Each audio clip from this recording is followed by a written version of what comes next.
Hey there! Grab yourself a coffee and enjoy the story. Eleanor Vance, a 52-year-old woman with a heart as warm as the morning sun, often thought her life was a testament to quiet happiness. She worked as an accountant, a profession that suited her methodical mind, and found joy in the simple rhythms of her days. Her small apartment, nestled in a pleasant, tree-lined neighborhood, was a sanctuary, a canvas of soft creams and blues that reflected her calm demeanor. It had been a wedding gift from her father, Arthur Hayes, a testament to his enduring love and support, and thoughtfully registered solely in her name. For years, her marriage to Robert Vance, a man of 55 with a charismatic smile and an easy laugh, felt like a comforting embrace. He was charming, attentive, and filled their home with a vibrant energy that Eleanor adored. Their evenings were spent recounting their days, sharing quiet dinners, and planning small, cozy getaways. It was a life woven with threads of affection and mutual respect, or so she believed. The first subtle shifts began almost imperceptibly, like a changing tide. Robert, once so open, started answering calls in hushed tones in another room. His once attentive gaze would drift, lost in thoughts he no longer shared.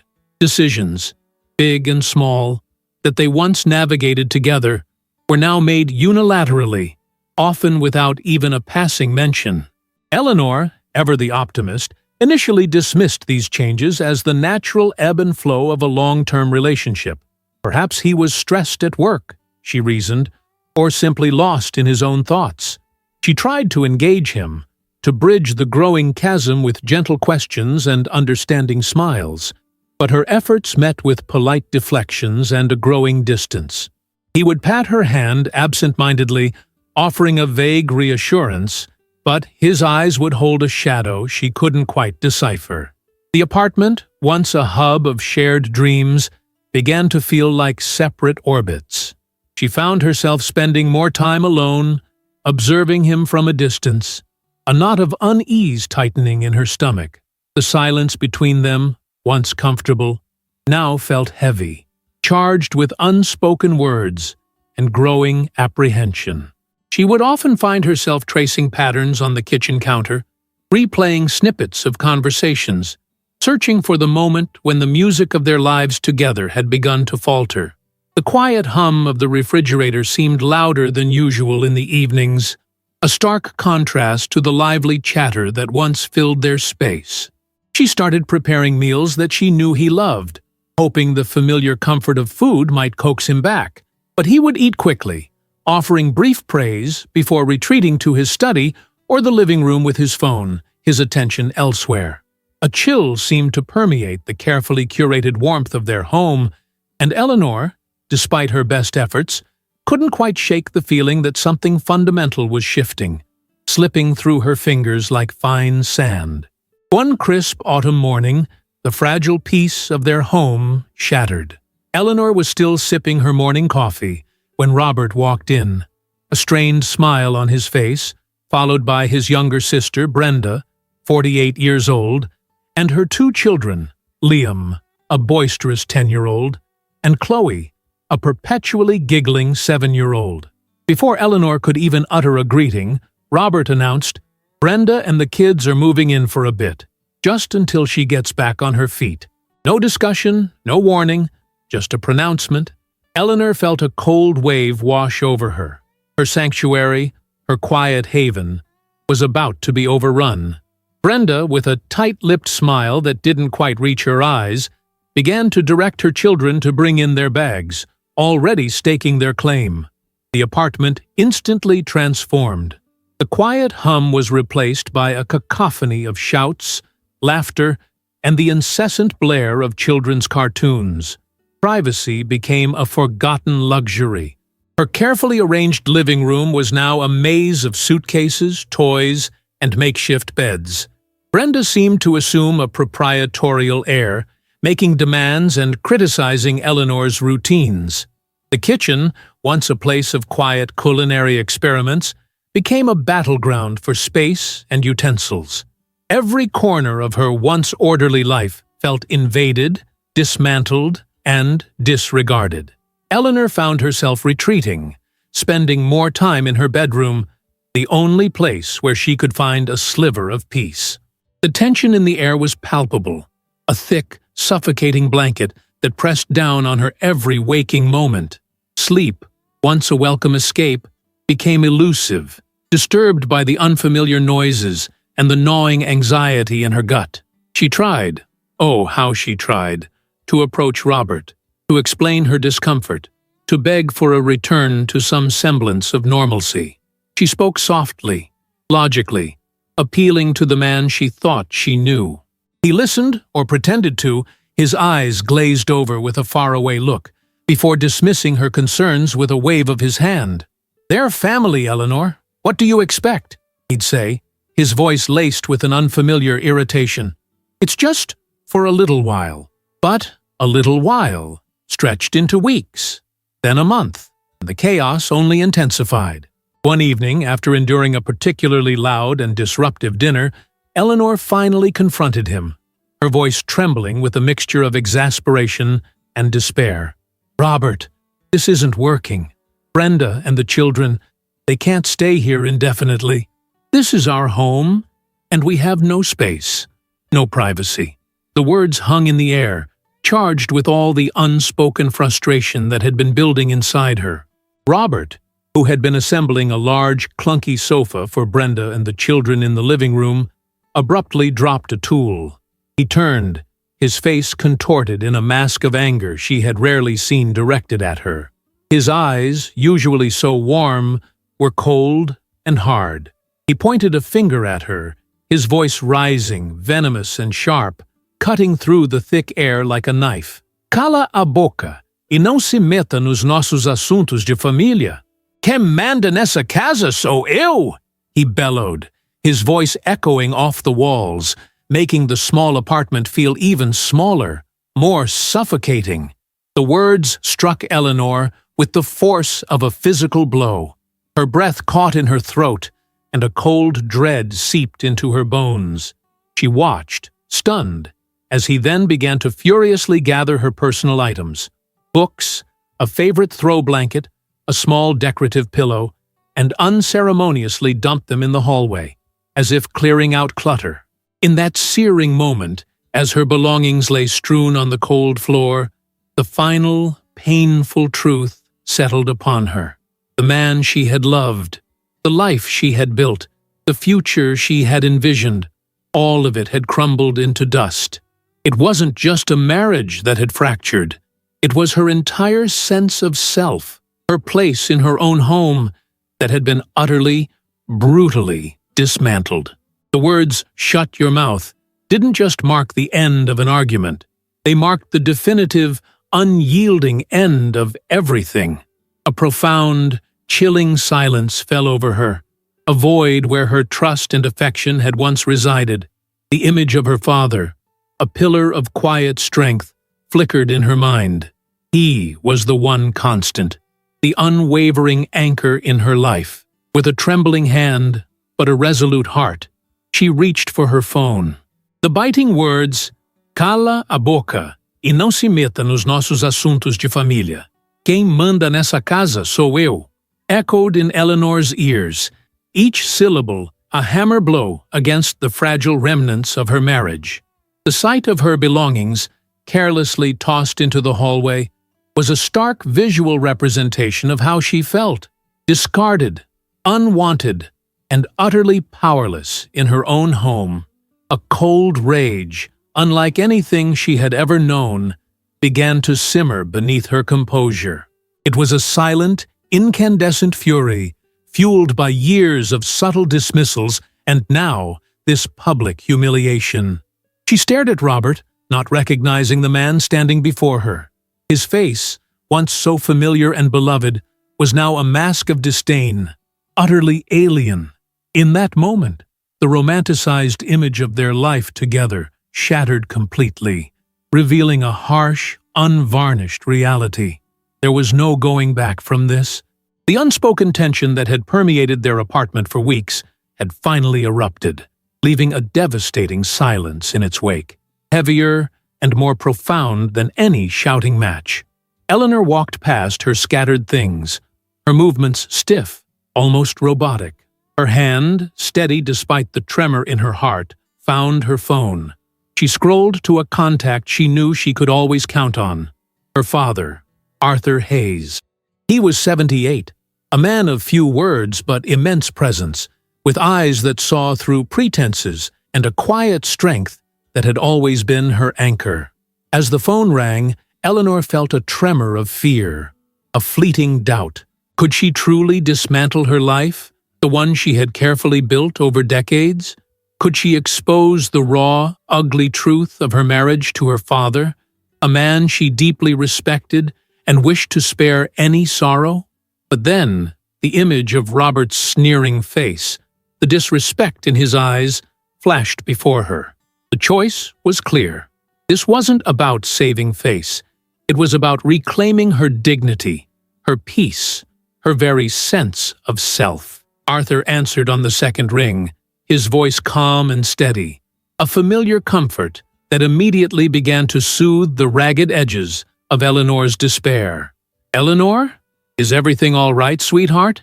he asked, a subtle note of concern in his tone, as if sensing the storm brewing within her.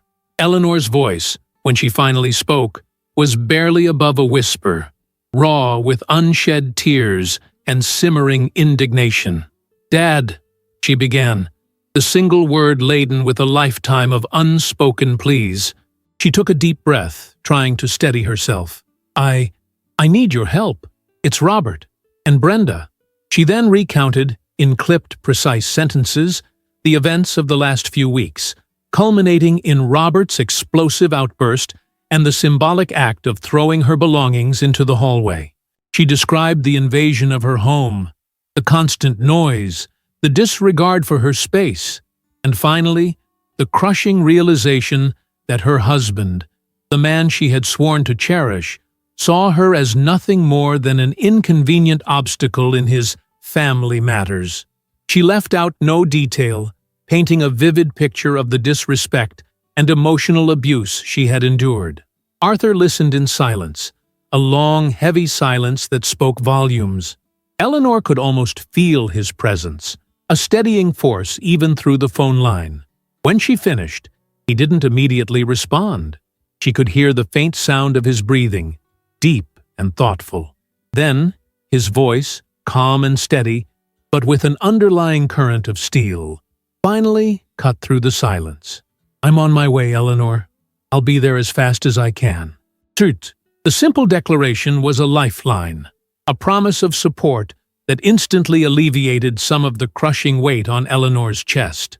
It was a familiar comfort, a phrase that had always signified her father's unwavering presence, from childhood scrapes to adult dilemmas. She hung up the phone, a newfound resolve hardening her features. The fear was still there, a tiny tremor in her hands, but it was now overshadowed by a quiet determination. She walked back into the living room, where Robert was still wrestling with the sofa frame, Brenda directing him with casual authority, her children already making themselves comfortable amidst the half-assembled furniture. They looked up, surprised, as Eleanor re-entered, her posture straighter, her gaze direct. Robert paused, his brow furrowed, perhaps sensing a shift in her demeanor. Eleanor said nothing, merely looked at him, her eyes holding a depth of pain and disillusionment he couldn't possibly fathom. She then turned her gaze to Brenda, a silent message passing between them. Brenda, usually so brazen, shifted uncomfortably under Eleanor's unwavering stare. The air in the room, already thick with unspoken grievances, crackled with a new, unspoken tension, a prelude to the storm that was rapidly approaching. Eleanor retreated to her bedroom, not to hide, but to wait. She sat on the edge of her bed, looking at the familiar objects around her, the quiet dignity of her sanctuary, and a single, powerful thought solidified in her mind. This home, her home, would be hers again. The wait felt interminable, each tick of the clock echoing the slow, painful beat of her heart. She imagined her father driving, his old truck a symbol of his steadfastness, cutting through the city traffic, making his way to her. She knew, with absolute certainty, that once he arrived, everything would change. The past few weeks had been a slow erosion of her spirit, a creeping despair that had almost consumed her. But now, with the promise of her father's arrival, a flicker of hope, small but resilient, began to glow within her. She was no longer just the victim of her husband's disregard.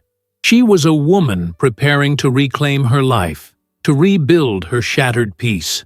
The asuntos de familia that Robert had so contemptuously thrown in her face were about to take a turn he never anticipated, orchestrated not by him, but by the quiet, unwavering resolve of a daughter and her steadfast father.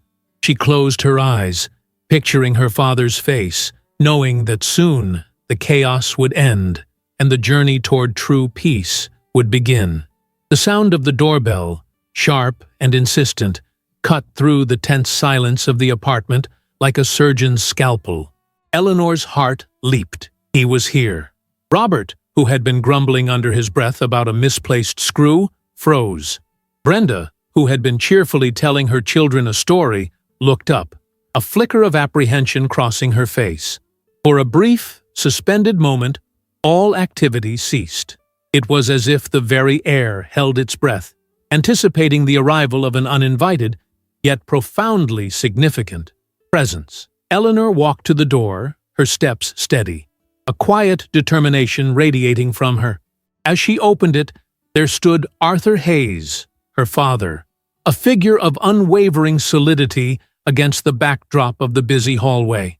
He was dressed simply, in his usual comfortable attire, but there was an unmistakable aura of authority about him, a quiet power that seemed to fill the space.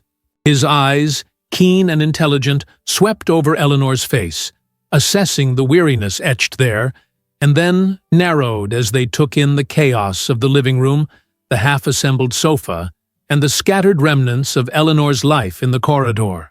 A profound sadness flickered in their depths, quickly replaced by a steely resolve. "Dad?" Eleanor said, her voice a little shaky but firm, a stark contrast to the trembling whispers of just an hour ago. Arthur simply nodded, his gaze unwavering as he stepped inside, his presence immediately shifting the balance of power in the room. Robert, seeing Arthur, seemed to deflate slightly. The bluster he had shown toward Eleanor vanished, replaced by a nervous deference. "Arthur," he mumbled, a forced smile playing on his lips. "What a surprise! To what do we owe the pleasure?" His voice was uncharacteristically meek, a far cry from the domineering tone he had used with Eleanor. Arthur didn't return the smile. His eyes remained fixed on Robert, a silent challenge in their depths. He then turned his attention to Brenda and her children, who were now attempting to appear innocent and subdued. "Brenda," he acknowledged with a curt nod, his voice calm, but with an underlying current that brooked no argument. He took a moment, letting the silence stretch, before addressing Robert directly, his voice low but firm, a clear statement of intent. "Robert, I understand there have been some developments here." He gestured subtly to the scattered items in the hallway and the burgeoning new furniture in the living room. "Eleanor has informed me of the situation." Robert shifted uncomfortably, his gaze darting between Arthur and the floor. "It's just family, Arthur. Brenda's going through a tough time. We're just helping her out. It's a temporary arrangement. Nothing to worry about." He tried to wave it off, to dismiss Eleanor's concerns as trivial, just as he had done before. But Arthur was not Eleanor. He was not swayed by Robert's attempts at placation. "Temporary or not," Arthur began, his voice rising just enough to command attention, "this is Eleanor's home, a gift from me to her. It is registered solely in her name. And a home, Robert, is a sanctuary. It is a place of peace, of respect, and of mutual understanding, not a staging ground for family disputes or a dormitory for uninvited guests." His words were delivered with a quiet authority that left no room for debate. He then looked pointedly at the half-assembled sofa. "And I believe," he continued, his voice hardening slightly, "that this particular piece of furniture, along with anything else that Brenda and her children have brought into this apartment, needs to be disassembled and removed." Brenda gasped, her eyes wide with indignation. "Uncle Arthur, but where will we go?" she protested, her voice shrill. Arthur turned to her, his expression unyielding. "Brenda, I sympathize with your situation, but this is Eleanor's private residence. There are boundaries, and they have been clearly overstepped. You and your children are welcome to stay with other family members or seek alternative arrangements. This apartment, however, is not a communal living space." His tone was devoid of malice but firm, leaving no doubt about his decision. Robert, seeing his sister's distress, finally found his voice, a desperate plea in his tone. "Arthur, please, this is extreme. Think about Brenda and the kids. They have nowhere else to go." He even tried to appeal to Eleanor, his eyes betraying a hint of desperation. But Eleanor remained silent, her gaze fixed on her father, a quiet understanding passing between them. Arthur simply raised a hand, silencing Robert's protests. "Robert, what you have done here, the disrespect you have shown Eleanor in her own home, is unacceptable. You have made a mockery of her comfort, her peace, and her generosity. And your words to her, 'Cala a boca e não se meta nos nossos assuntos de família. Quem manda nessa casa sou eu.' Those words were the final nail in the coffin. They signaled a complete disregard for her as an equal partner, and as the owner of this property." He paused, letting the weight of his words settle. "Therefore," Arthur continued, his voice gaining a cold, unwavering edge, "I am not asking, I am stating. The furniture leaves, and Brenda and her children will vacate the premises by the end of the day. And as for you, Robert," he turned his gaze back to his son-in-law, his eyes filled with a mixture of disappointment and stern resolve, "you need to seriously reconsider your actions and your priorities. This is Eleanor's home. It is her sanctuary, and her peace will be restored." The air crackled with the unspoken tension of a battle won, not with shouts, but with quiet, unwavering authority. Eleanor felt a wave of profound relief wash over her, a lightness she hadn't experienced in weeks. Her father, her steadfast anchor, had come, and with his quiet strength, he had begun to right the world that had been thrown into disarray. The asuntos de familia were indeed over, and a new chapter, one built on respect and boundaries, was about to begin. The familiar warmth of her father's presence was a balm to her soul, a silent promise that she was no longer alone in this fight. The quiet dignity of her home, once shattered, now seemed poised for a slow, painful, but ultimately triumphant restoration. The air in the apartment, once thick with tension, now hummed with a different kind of energy, a palpable sense of impending change. Robert, initially stunned into silence by Arthur's unwavering resolve, seemed to rally, a flicker of his old arrogance returning. He watched as Arthur, with quiet purpose, began to methodically dismantle the sofa frame, the metallic scraping sounds echoing through the apartment. Brenda, seeing her brother's renewed defiance, found her voice again, though it lacked its earlier shrillness, tinged now with a desperate edge.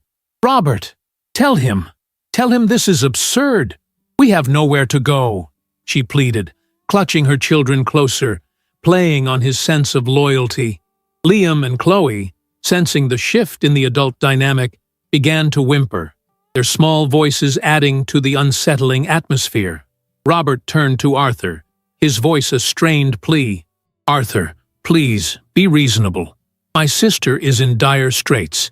You can't just throw them out into the street. What kind of family does that?"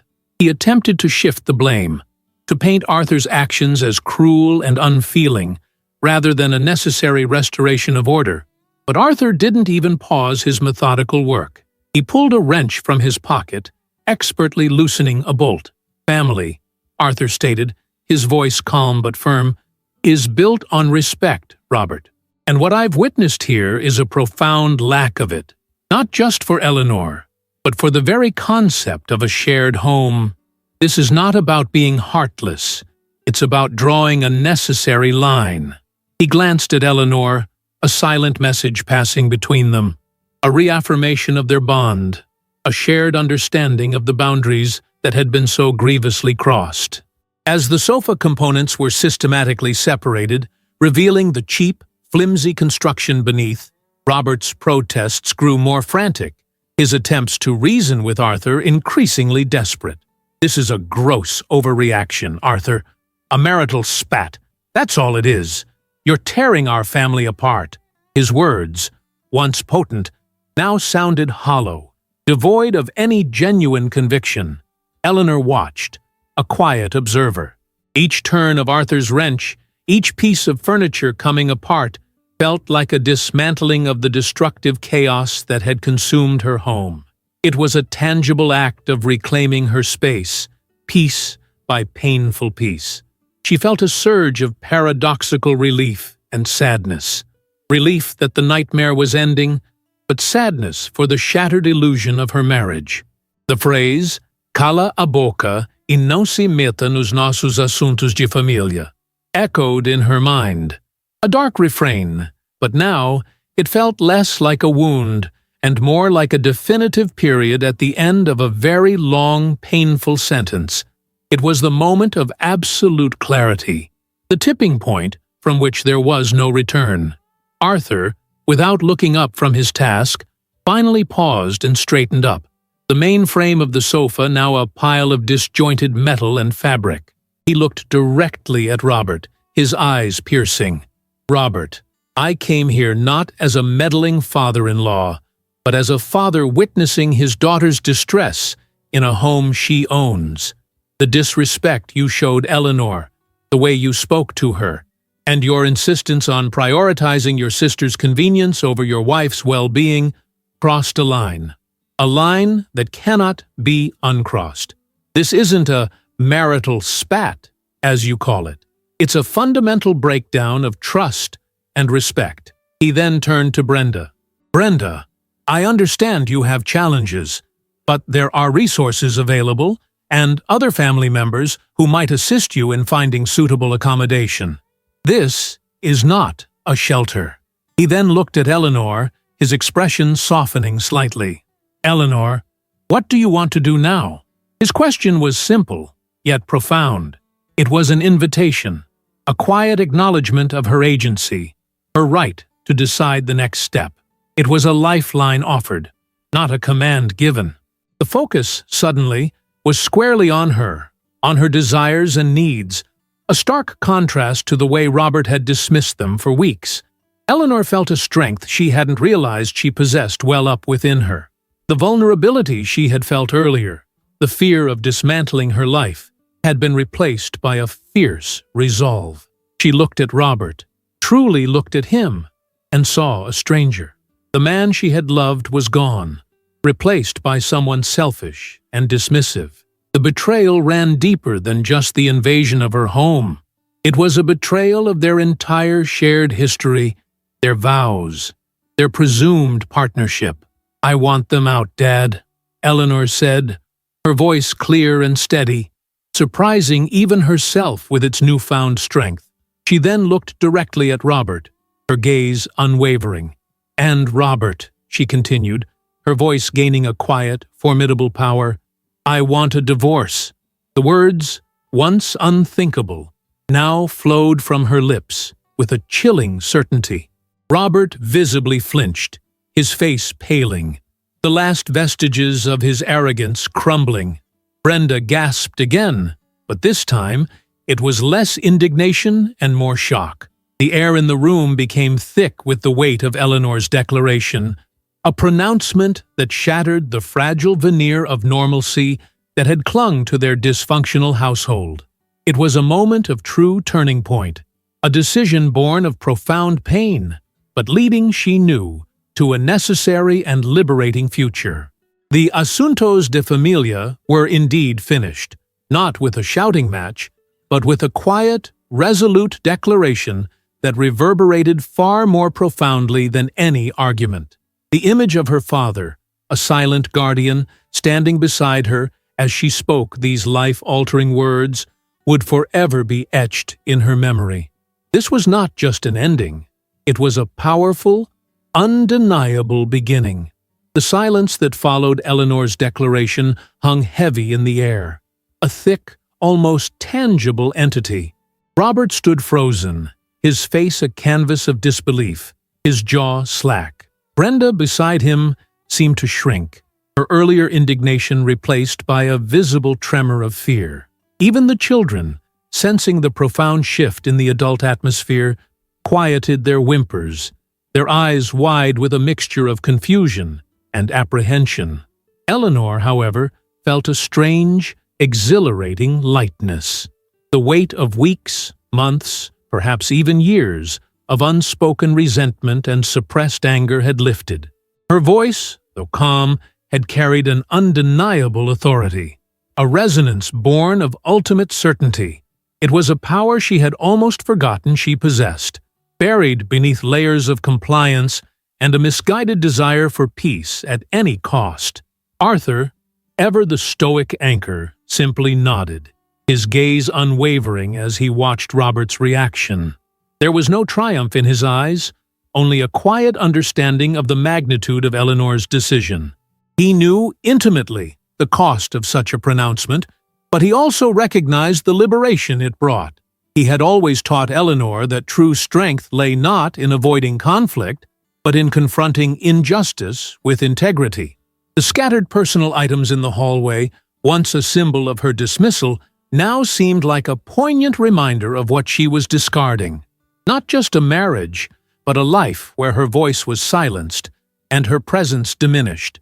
The image of the half-assembled sofa, now reduced to a pile of impersonal parts, reinforced the dismantling of a painful chapter.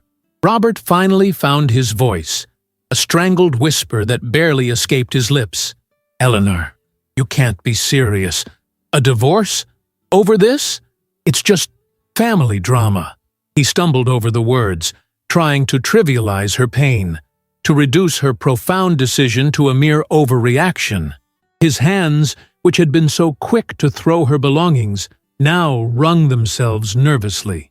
He looked at Arthur, a desperate plea in his eyes, as if hoping for intervention, for a reversal of fortune. But Arthur remained impassive, a silent testament to his daughter's autonomy. He merely continued to gather the dismantled pieces of the sofa, stacking them neatly by the door, a clear signal that the eviction was indeed proceeding. Brenda, sensing the tide had truly turned, nudged Robert. "Robert, do something! We need a place to stay." Her panic was now evident, stripping away her earlier bravado. Robert, caught between his sister's desperation and Eleanor's unwavering resolve, seemed to collapse inward. The charismatic, confident man Eleanor had married was gone, replaced by a shell of a man facing the consequences of his own callous actions. He tried to approach Eleanor, to take her hand, to plead with her, but she instinctively recoiled, a visceral aversion to his touch. The intimacy they once shared was now a distant, painful memory. "Robert," Eleanor said, her voice steady, "this isn't just family drama. This is about respect, about boundaries, about the fact that when I tried to voice my concerns, my feelings, you told me to cala a boca e não se meta nos nossos assuntos de família. Quem manda aqui sou eu." She repeated his words, letting them hang in the air, allowing him to truly hear the venom he had unleashed. Those words, Robert, were the end. They told me everything I needed to know about how you truly see me, and how little you value our partnership. She felt a wave of profound sorrow, a silent acknowledgement of the beautiful, hopeful beginning that had devolved into this bitter ending. It wasn't about the sofa, or Brenda, or the noise. It was about the slow, insidious erosion of her worth, culminating in that final, brutal dismissal. A deep sense of disappointment settled over Eleanor as she watched Robert's pathetic attempts to salvage the situation. He was no longer trying to control her, but to bargain, to diminish the profound impact of his actions. This shift, from arrogance to desperation, revealed a weakness that she found not pitiable, but confirming. He was not a man who valued empathy or understanding. He was a man who only recognized boundaries when they were enforced with undeniable finality. The symbol of the home, once a shared sanctuary, now felt like a battleground, a place where her very identity had been challenged and almost lost. But now, it was slowly being reclaimed, piece by piece, as her father's steady hand removed the intrusions. Arthur, having finished stacking the last of the dismantled sofa parts, straightened up. He looked at Robert and Brenda. "You both have until sunset to remove your belongings and yourselves from this apartment. Eleanor and I will be here to ensure it happens peacefully. There will be no further discussion on the matter." His tone was definitive, leaving no room for argument or negotiation. Robert, finally realizing the futility of his pleas, simply slumped onto a nearby chair, his face buried in his hands, defeated. Brenda, her face pale, began to gather her children, muttering under her breath. The silence that followed was different from before. It was the quiet of resignation, of an undeniable end. Eleanor watched them, a silent resolve settling in her heart. This wasn't a moment of triumph over Robert. It was a moment of liberation for herself. The promise of peace, once a distant dream, now felt within reach, tangible and real. The process of divorce would be difficult, she knew, but the most painful step, the realization and the declaration, was already behind her. This was the turning point, the moment where the shattered remnants of her old life began to coalesce into the promise of a new one, built on the foundations of self-respect and unwavering truth. The hours that followed Eleanor's declaration were a blur of muted activity and simmering resentment. Robert, defeated, began the arduous task of moving Brenda's belongings out of the apartment. He did so with a sullen silence, his movements jerky and filled with a bitterness that radiated from him like heat. Brenda, meanwhile, packed her children's scattered toys and clothes with a furious haste.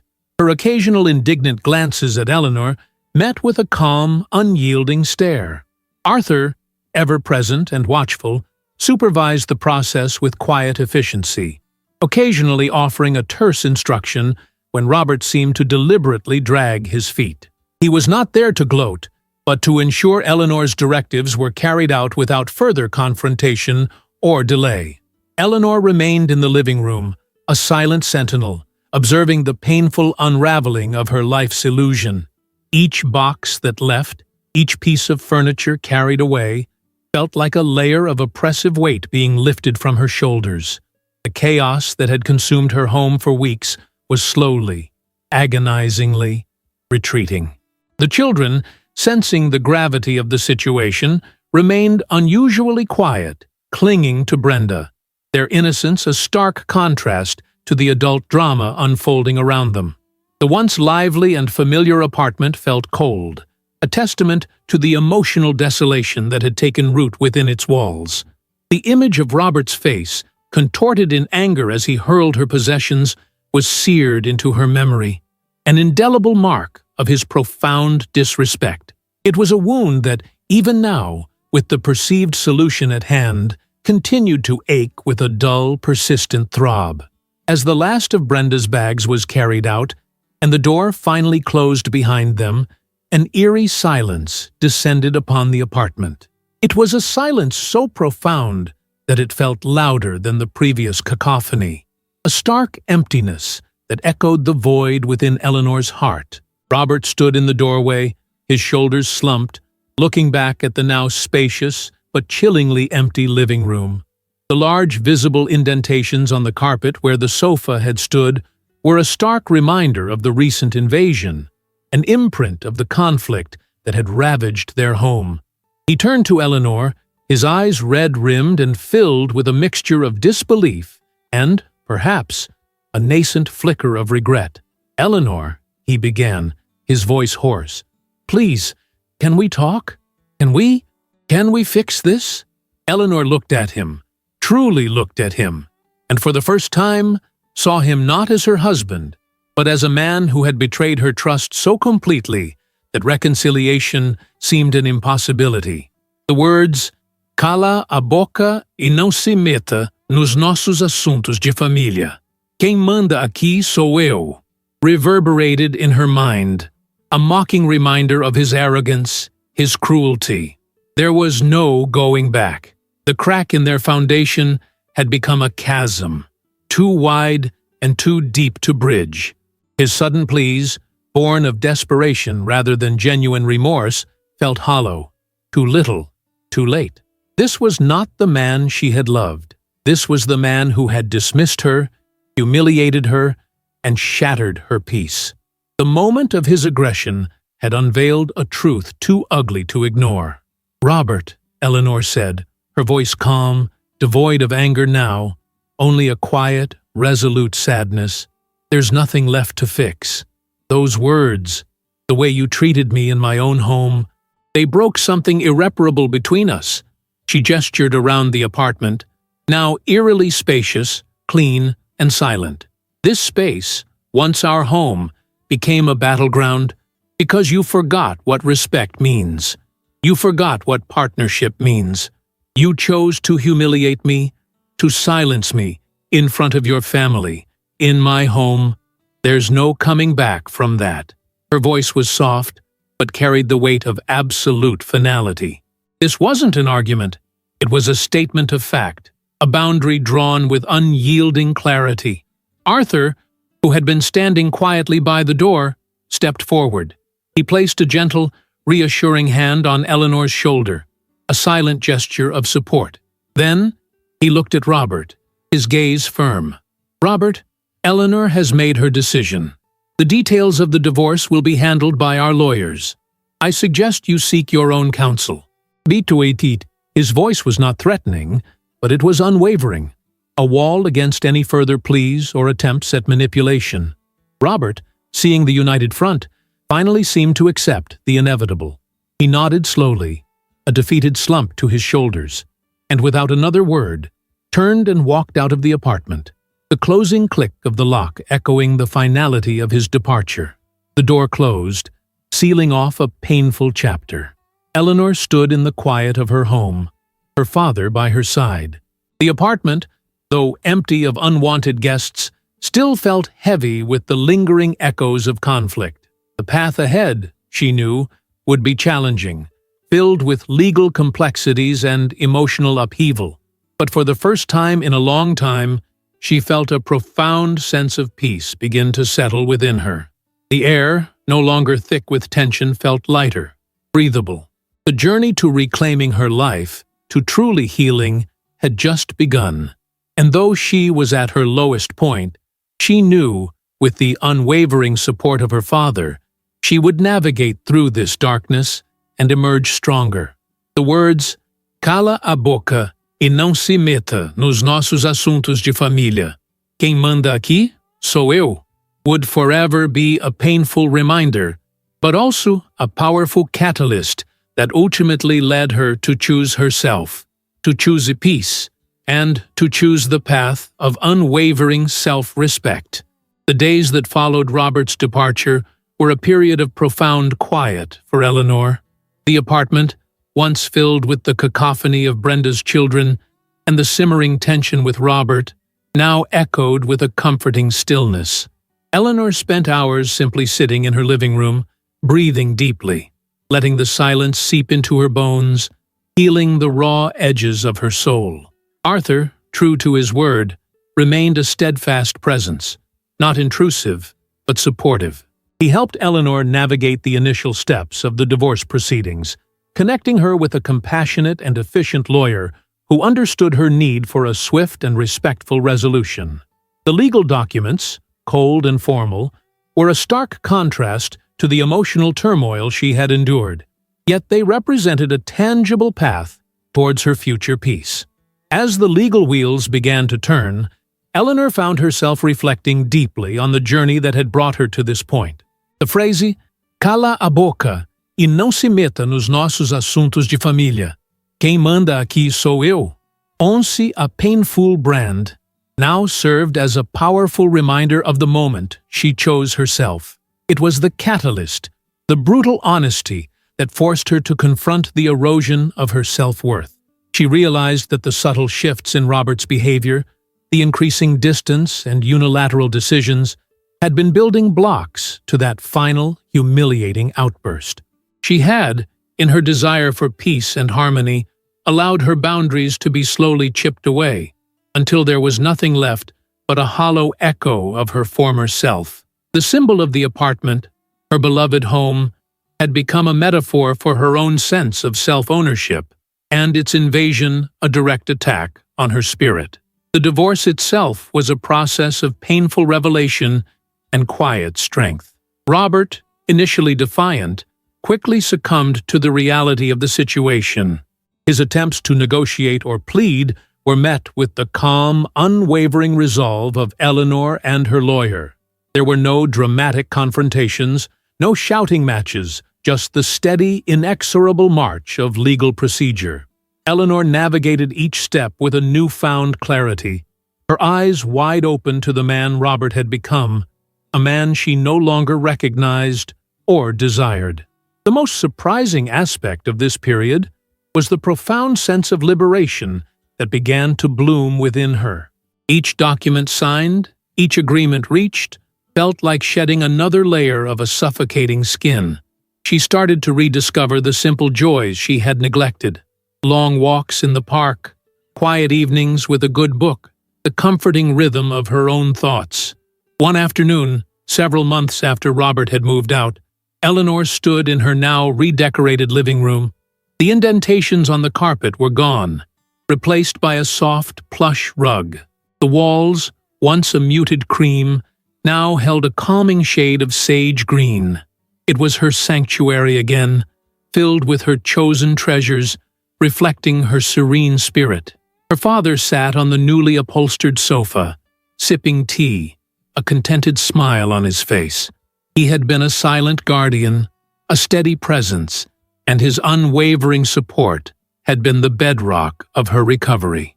"You know, Dad," Eleanor said, her voice soft but imbued with a quiet power, "Robert's words. They were devastating at the time, but they were also a gift. They forced me to see the truth, to reclaim my voice, to understand that true family matters are built on respect, not on who commands whom." Arthur nodded, his eyes warm with pride. "Indeed, Eleanor. Sometimes, the most painful truths are the ones that set us free." The divorce was finalized quietly, without fanfare. Eleanor Vance was once again simply Eleanor, free and whole. She had lost a husband, but she had rediscovered herself. The asuntos de familia that Robert had used to silence her had indeed ended, but not in the way he intended. They had concluded with her liberation, her triumph over disrespect, and the reclamation of her own narrative. Her life, once fragmented, was now a tapestry woven with threads of resilience, self-love, and unwavering peace. The quiet dignity of her home was restored, a testament to her journey.